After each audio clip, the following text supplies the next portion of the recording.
just done yoga. That wasn't relaxing in yoga. It's like we're having a massive molar drilled. I thought it was the next door neighbours, but I've just gone out and looked, and it's the other side of the street. It's a massive tree being brought down. Which is intriguing, because I've got the tree surgeon coming next week. Maybe we should go and ask them, say we'll bung them 50 No, I've got a really nice guy called Campbell who's coming from up the road. Yeah, he's going to check out some trees, chop them all down. How are you all this morning? Good morning to you all. Good morning, good morning. It's great to stay up late. Good morning to you and you and you and you and you. Unfortunately, poor Mark, it wasn't good to stay up late. He didn't get to sleep till like 2 this morning. I was editing until 2. Yeah. So, editing, not for the channel, editing other stuff until 2 a.m. Sometimes it reminded me of my early days of how I used to do night shifts. You love it. You love a bit I like late it. night No, I like editing editing at night. I love it. It's dark. I want to drink coffee. Unfortunately, it's when I took most drugs, which you shouldn't do. It's bad, kids. It's bad. What's that? Boris very optimistic, optimistic. but nothing can be guaranteed. So now the climb down is happening. Now he's realised that even saying a date is potentially a bit too risky. It's a very odd date. June the 20th. I know. Why is it the 21st? Because Whitty was very clear in the press conference that it's about protecting the 5-week turnaround between each section. It just so happens on it to fall on that day. It's going to, whatever day it falls on, it's going to be an odd day, isn't it? So how are you all feeling today, guys? How are you? You know when people say, how are you? And they don't really care. Tell us how you are. I want to read out how you are. Anita O'Reilly is miserable here in Cork. It's wet. No. No, I've got it. Miserable in Cork. Wet and windy again. Yeah, you see, our mood is being helped by a sunny day. Well, not Mark's, but mine. And Kiki's. She loves a sunny day. How you all feeling? Anastasia, stressed. Happy from sunny France. Claire Laïle Camp. What's it like in France at the moment? Oh, restaurants and bars and stuff. Because in Spain they are. I think there's a call for more lockdown, isn't there?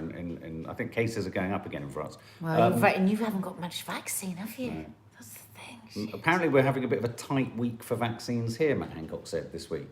What, with supply? Yeah, supply is a bit bumpy, I think is the Matt Hancock phrase. But it's going to pick up again next week.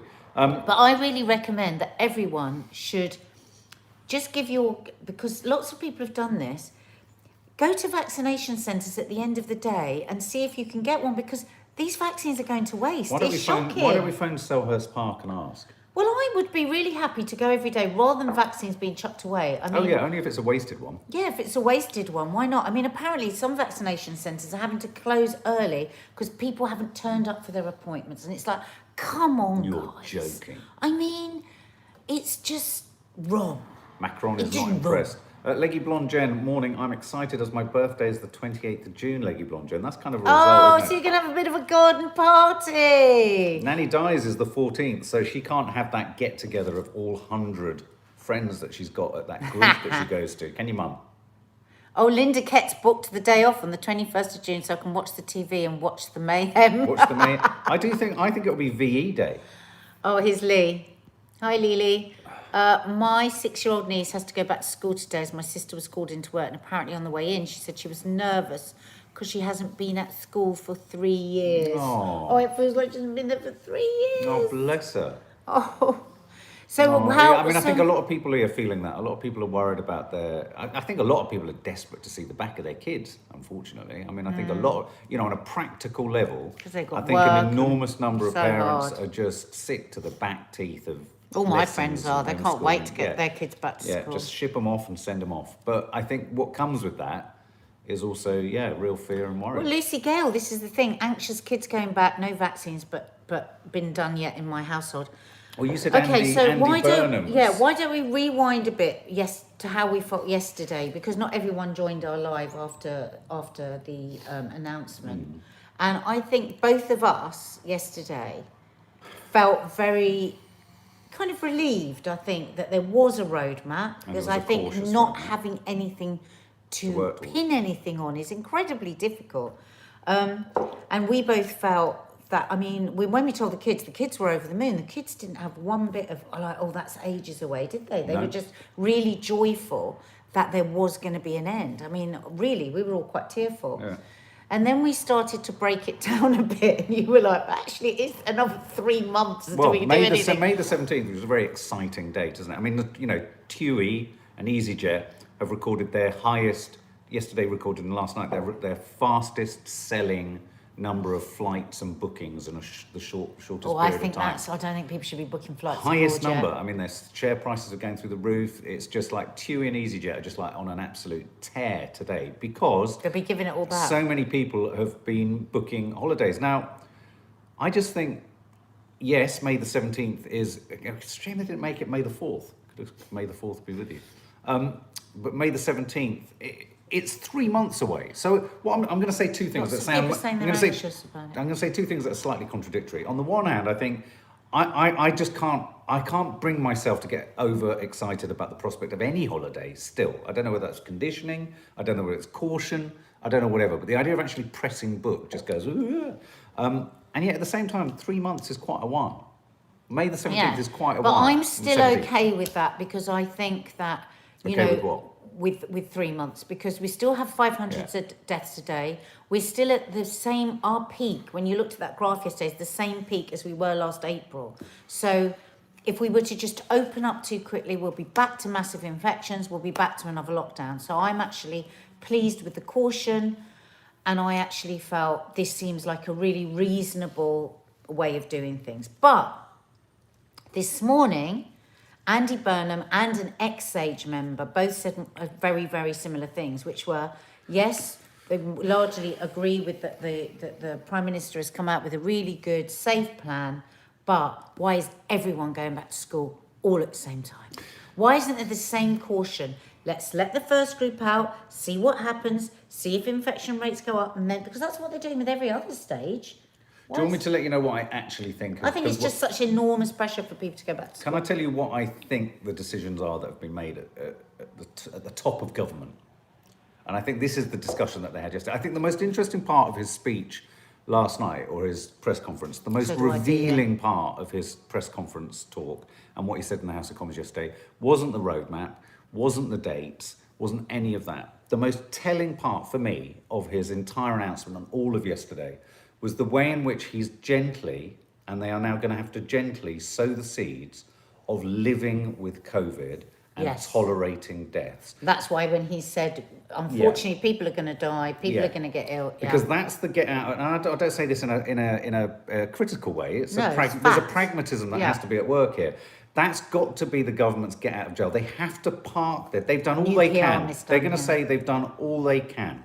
They've got the vaccination program going as fast as they can. They've got genomics on new variations as rapidly as they can. They have to open up businesses, and they have to tolerate the fact that beyond doing what they've done, they can't do anything else. They've accompanied that with a really slow process of coming out of lockdown.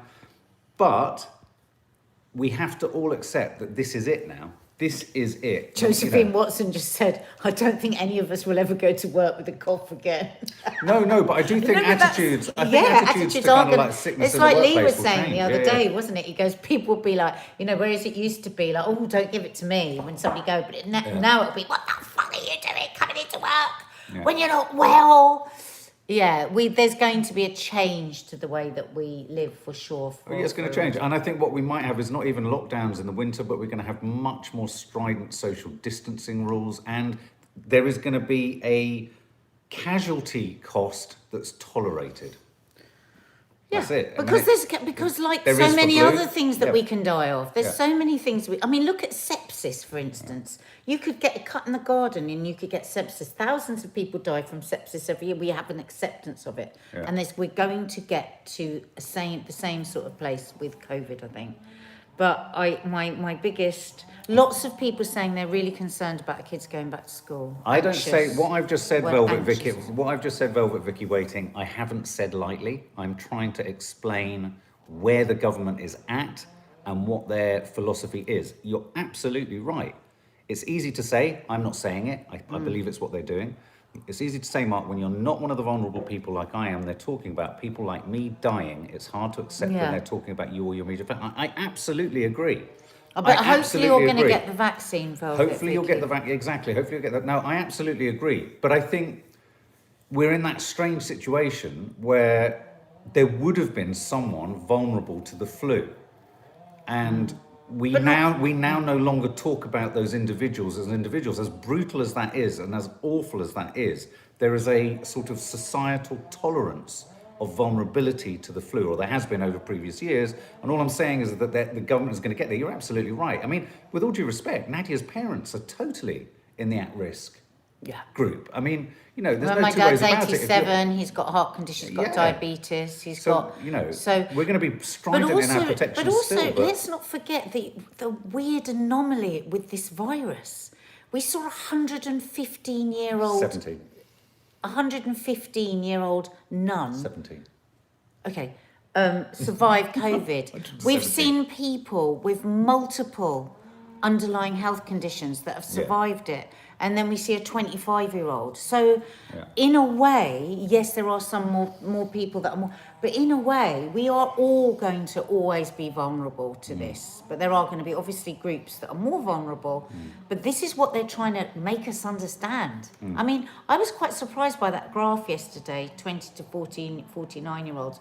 There are deaths in that group. There's deaths anywhere with it.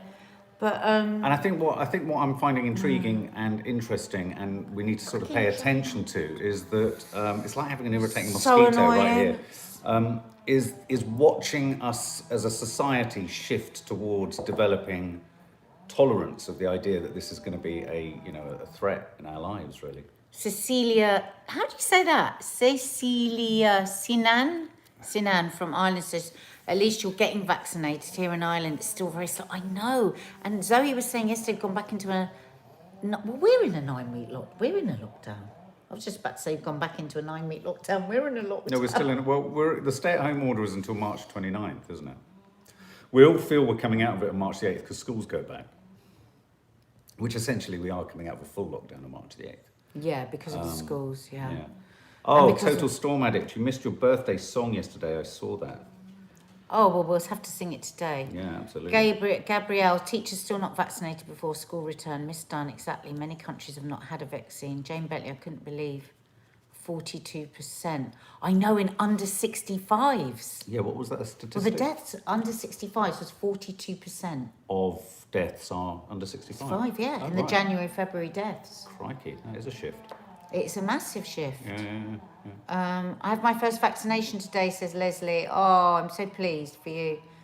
Worried that not all the adults will be vaccinated until the end of July, but they can all spread and mix, etc. from June to these are real worries. Yeah. These are real worries. I mean, there's always going to be an argument that it could happen slower. There's always going to be an argument that we could come out of lockdown quicker. I mean, there's always this terrible... Nadia, I'll write your name. There's always this terrible balance to... Nadia Ali. There's always this terrible balance to be struck. And I don't think, in striking the balance, there's always going to be some section or someone who feels it's too fast, too slow, not soon enough, not complete enough. And it's difficult. It's a very difficult Rubik's Cube problem. It really is. So I'm just reading some of these comments. What do you think, guys? I tell you what the whole crisis leads me to thinking about now is the degree to which government should be involved in everything. I mean, there could be some argument that government has now done all it can for everything and everyone, and that this is now something that we all just have to kind of, we have to do up. But, at what point does government help or interference start and stop? And at what point must they, like with a toddler, if you keep holding a toddler and helping a toddler to walk, and you never let them go on their own, they'll never walk. And I suppose, it's quite a good analogy in that we've got to be shown how to walk again, haven't we, as a society? Yeah, because they're saying we can't guarantee that there will be a point where nobody will get ill or have the risk of dying. That's what they're saying. And they have to... I mean, Kay was saying yesterday that in Scotland they're talking about going for zero COVID. I mean, that's very, very hard once you've got community spread. Well, Boris is sort of accepting that it's not... You can't have it. Yeah.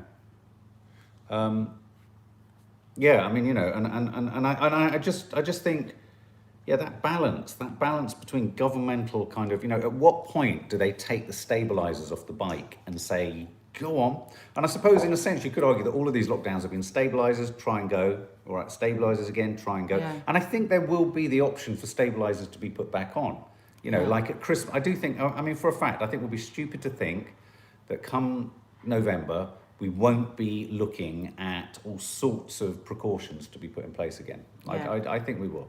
I think we will. Well, so let's talk about something nice. Yeah. Are people planning on going on holiday? Well, and if so, where are you going to go? Are any of you the people who have booked holidays? Because apparently bookings went crazy yesterday. Holiday bookings have surged ludicrously, to the point that don't even. Oh, this is great. A top COVID government advisor said, "I won't be booking a holiday until past 2022." Oh my God. Yeah, this is a SAGE, the government's chief pandemic modeller, who sits on SAGE, told LBC it's a time of caution and he wouldn't even book a holiday in 2002. Well, try telling that to the people who, yesterday, Thomas Cook said traffic to its website was up over 100%. EasyJet reported a 337% surge in flight bookings and a 630% jump in holiday bookings.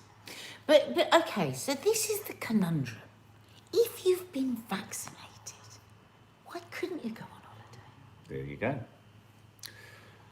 I think. I don't understand. Do you know what I think why about, they're still saying you probably won't be able to go? I tell you what I'm really intrigued to know about is what it's going to look like when you get there. What is it going to be like? You know, how are these holidays going to be like they were? Well, I saw Spain yesterday, and there were bars and restaurants, and people sat outside because actually people had come from France because they're so desperate in France. So no social distancing, no. No, they were sitting outside. They were outside good. In restaurants and bars outside. It seemed to be only outside, but yeah. They've said it doesn't spread outside, does it? Has anyone here, I'm going to ask you yes, no, has anyone here booked a foreign holiday off the back of yesterday's news? Did anyone book a holiday last night? Did anyone book a holiday last night to go abroad after May the 17th? Oh, look. No. Look through. I think a lot of people, the traffic Caroline will be people Fitz dreaming. 65, yes. Going where? I did. I was looking around for a British one yesterday.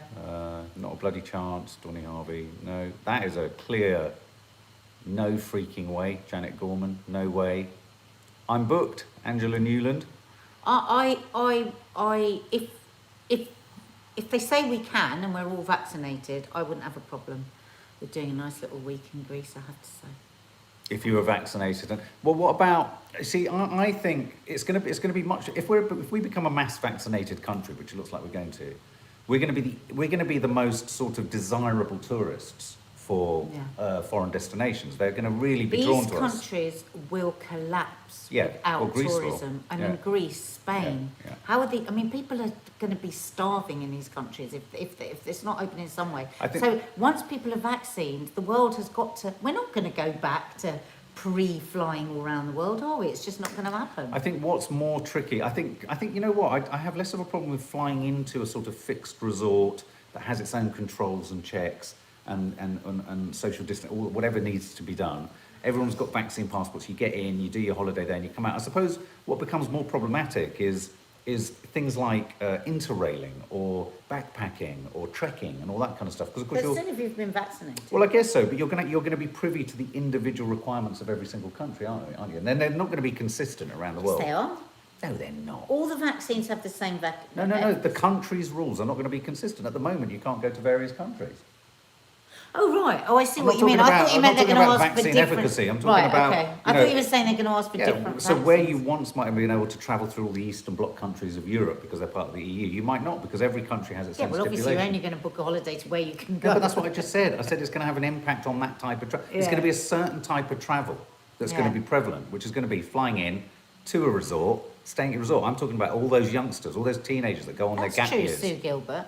What does happen with holidays and teenagers if they're not being vaccinated? No, that's a good point.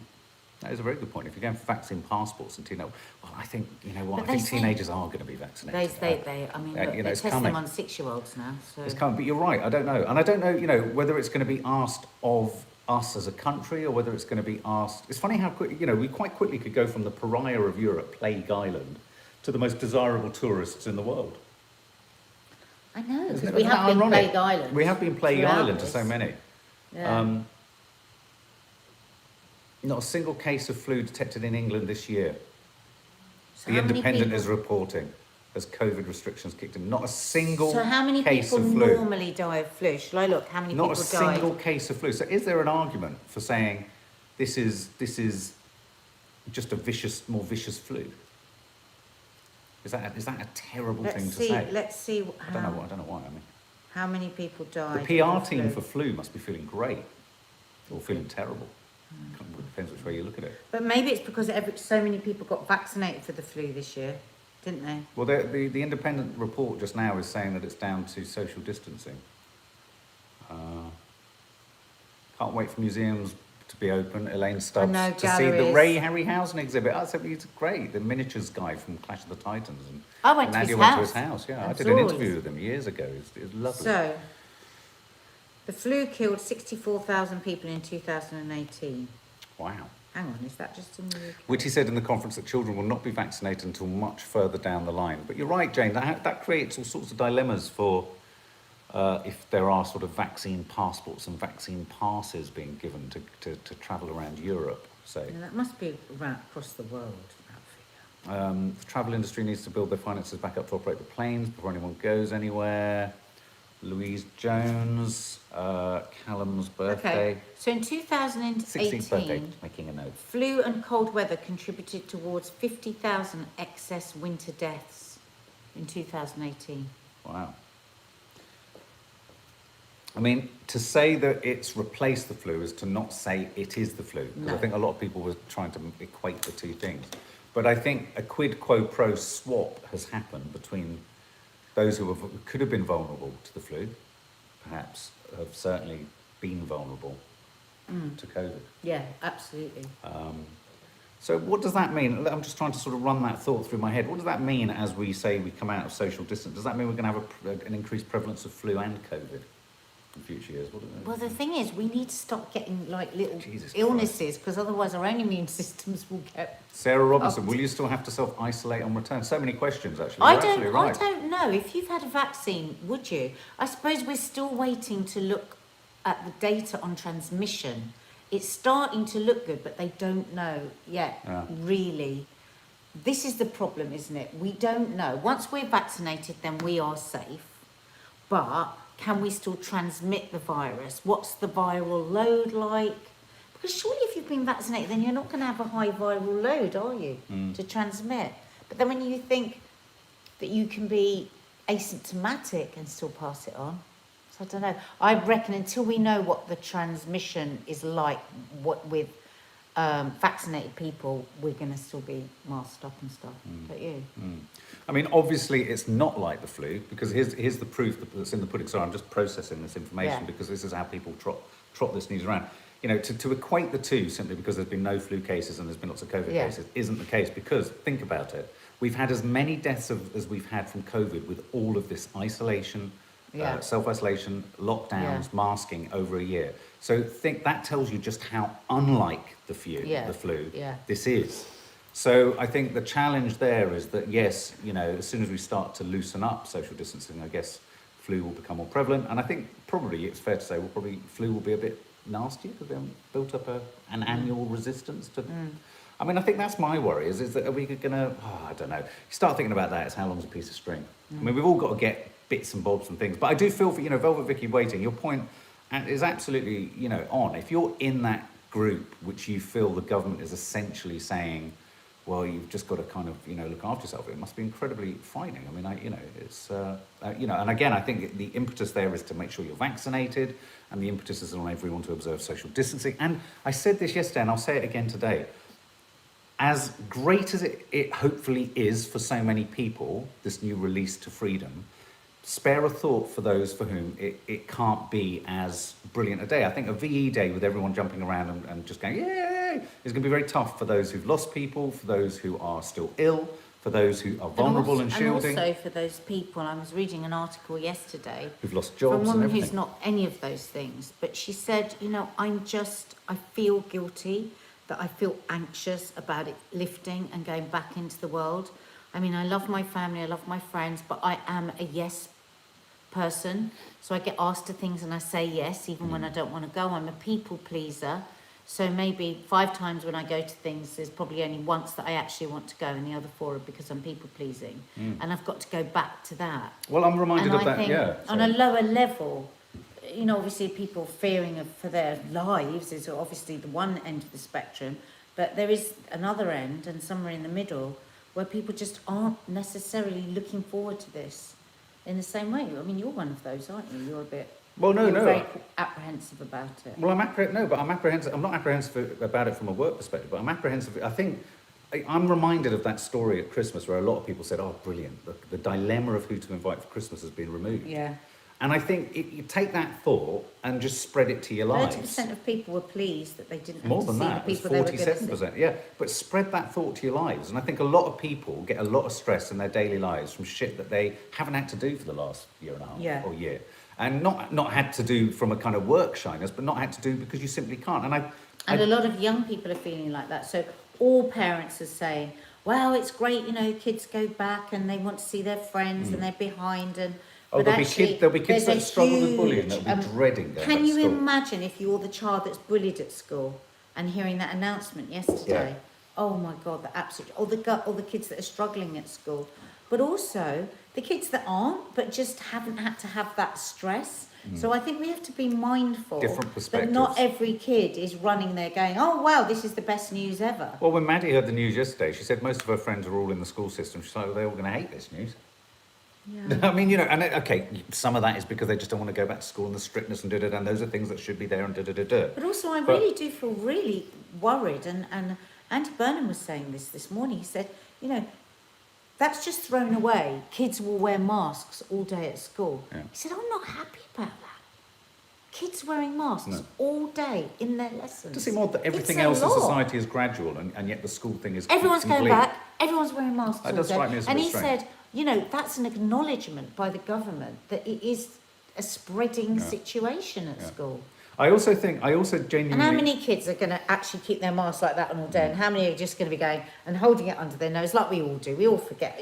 I mean, the amount of times you'd be talking to somebody with a mask on who's doing everything right, and then they take their mask off to speak to you. Yeah, no, absolutely. I mean, people are doing this all day long, taking their masks off. Absolutely. Subscribe, guys, if you haven't. Do subscribe. Do hit the thumbs up icon. If what's it called? What is that called? An icon? Thumbs up? What is it? The like button. The like button. The like button. Kelly Ryan, my 15-year-olds are so nervous going back. They've excelled at home. You know, you can homeschool them. Can I just make a suggestion? I don't know what your situation is, but lots of people don't realise you can actually take your kids out of school. Yeah. Sorry. Go on. Did I annoy you? No, not at all. I was waiting for you to... No, not at all. I was waiting for you to finish. We've actually got a book, Honey, I Homeschooled the Kids. If anybody's thinking about this, that's seriously thinking about this, that's thinking that they have got no options, that their children just have to go back to school. School is the right place for most children, but not for all children and not for all families. And some children do a lot better at home and are a lot happier at home. And our book really does go through the real journey of what it's like to do that, to take and the good thing about it is that you can learn from our mistakes as well, because there was nothing like that when we brought the girls out, was there? No. There is an option. If your child is desperately unhappy and you're able to do it, you do have another option. And also, I was going to say, I just wanted to use another analogy. I was using the analogy earlier of stabilisers on a bike, and I think it's a good one, and that's where the government's at in terms of getting us through this. And when do you put the stabilisers back on? When do you take them off? When do we learn to be able to ride the bike again ourselves? But the other analogy I'd like to use in terms of the fear that a lot of people feel, I think, about coming out of lockdown. Bye, Leah. If you must know this, if you have a toddler or if you have a child and you let them have whatever they want in the toy shop, or you say to them they can have whatever they want, they often end up having a complete fit, kicking up a storm, throwing shit around, and really being quite unhappy by the fact that there aren't rules and all that kind of stuff. And I liken sometimes living in a Western, very rich, very indulgent culture where a lot is done for us, that we have too many choices in life. And I think what this lockdown and what the whole crisis has done has removed a lot of those options. I think some people have found, perversely, a strange comfort in having many, many of those options and choices removed from them. And I think that's not about living a sort of communist Russia lifestyle. It's about the fact that I think, the charge of this overwhelming. financial machine of this country in the West and capitalism does make you just go more. And I do think that lockdown and everything has allowed us to stop and think, oh, hang on a minute, there's parts of life that aren't about buying this or doing that, or do you know what I mean? And I think removing choice has been comforting for everyone in different ways. And I think stepping back out, there's that trepidation, isn't there, of stepping back out into the world. People there saying, when this is all over, will we get coffee moaning? Oh. Maybe we'll have to do it really early as people are getting ready for work. Yeah, well, and us too. I mean, I think, we're going to, Yeah. No, we're not going to stop coffee moaning. That's for sure. It will Guys, probably if go it's your earlier. first time on our channel, please hit the subscribe button and the notification bell. We've got everything going on here. Food, mental health chats, gardening, movie reviews, TV reviews, how to stay married podcast. We've got so much going on in this channel. Don't miss out on it. Absolutely. And we've got some welcomes to do here and some happy birthdays. Okay, I so think- anyone that came for the Yeah. news, you might want to leave now because this is where we do welcome and happy birthday songs, and we are shit at singing. Well, we are shit at singing, yeah. I just wanted to see if there... I thought there was a funny... Was there an "and finally" that I wanted to do? Where was it? It was about... Do you remember we were talking about all of the lovely turtles in Texas? They've all been put back in the sea. So if anyone was worried about that, they're all being put back in the sea. Okay, guys, here we go. So, my notes birthday. are terrible. Should we do the birthdays first? Yep. So, Callum's 16. Louise Jones's Callum is 16 today. Happy birthday to you, happy birthday to you, happy birthday, dear Callum. Happy birthday to you. I've just seen Darlene Wright go up there because she's never had hers. Darlene Wright, welcome. Darlene Wright, welcome. Darlene Wright, welcome to the family guest area. Told you it was bad. You were wagging your tail while you did that. I was. That's really strange. Charlotte Rickman, welcome. A welcome song. Yeah, welcome. Charlotte Rickman, dormez-vous, dormez-vous. Sonne Martina, sonne Martina, welcome to you, welcome to you. And a happy birthday. Happy Birthday to you, happy birthday to you, happy birthday, dear Total Storm Edit in Australia. And I hope you're still going for gold. Happy birthday to you. Total Storm Addict has been with us like all the way through lockdown, and Total Storm Addict is out in Australia. This isn't a joke.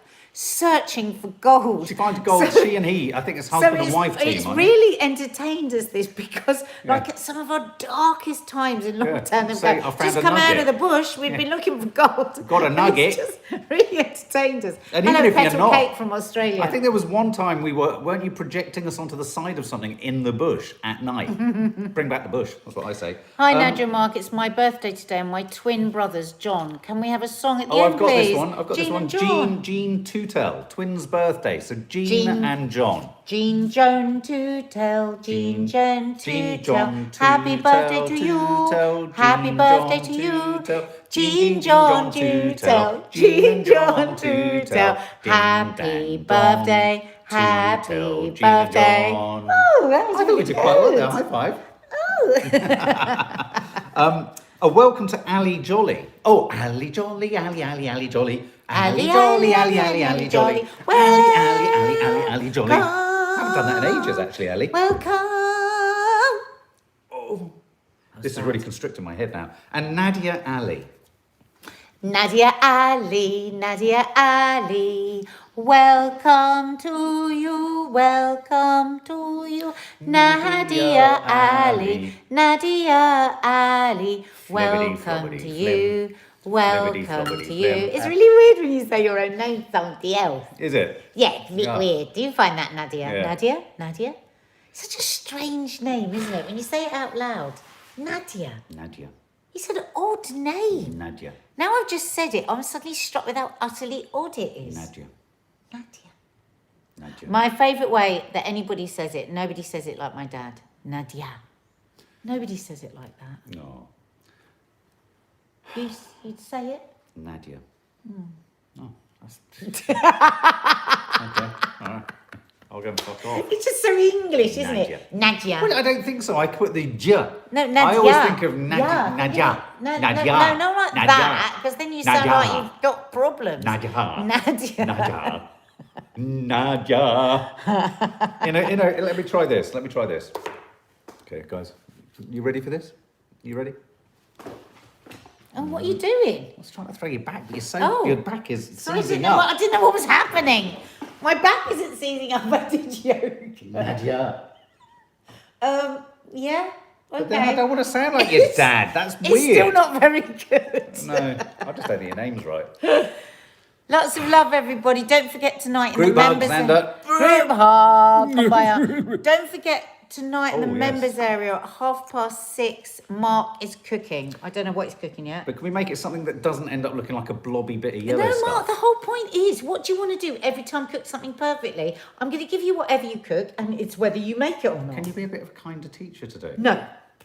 That's what not people. That's not what people want. I think it is. No, it's- I can see something out the side of my... What is that?